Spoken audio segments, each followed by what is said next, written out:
திராவிட முன்னேற்ற கழக ஆட்சி அமைந்த பிறகு சொத்து வரி, வீட்டு வரி, மின் கட்டணம், குடிநீர் வரி போன்ற பல வரிகள் இந்த அரசால் உயர்த்தப்பட்டுள்ளது.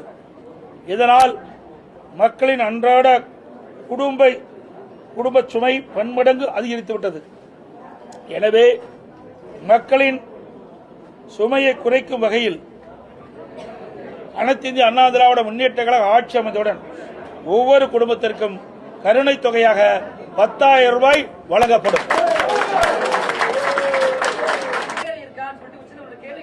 அதுக்கு தாங்க நான் சொல்றேன், வருவாயை உயர்த்தி பெருக்கி அதன் மூலமாக நாங்கள் அறிவிக்கப்பட்ட இந்த திட்டத்தை மக்களுக்கு வழங்கப்படும். அது இப்ப எல்லாம் எப்படின்னு சொல்ல முடியும்? வரி ஏத்துறாங்களா இல்லையா? நீங்க கேட்கிற கேள்வியில அதாவது வரி உயர்த்துறது பல இருக்கு, புரியுதுங்களா? இன்றைக்கு வரி உயர்த்துவதற்கு பல்வேறு வழிகள நிதியில் இருக்குது. அந்த நம்முடைய நிதி துறையைச் சேர்ந்தவர்கள் நிபுணர்கள் மூலமாக எந்தெந்த வகையில் வரி பெருக்க முடியுமோ, உயர்த்த முடியுமோ அதை உயர்த்தி நாங்கள் அறிவிக்கப்பட்ட திட்டங்களுக்கு தேவையான நிதியை பெற்று திட்டங்களை செயல்படுத்தும்.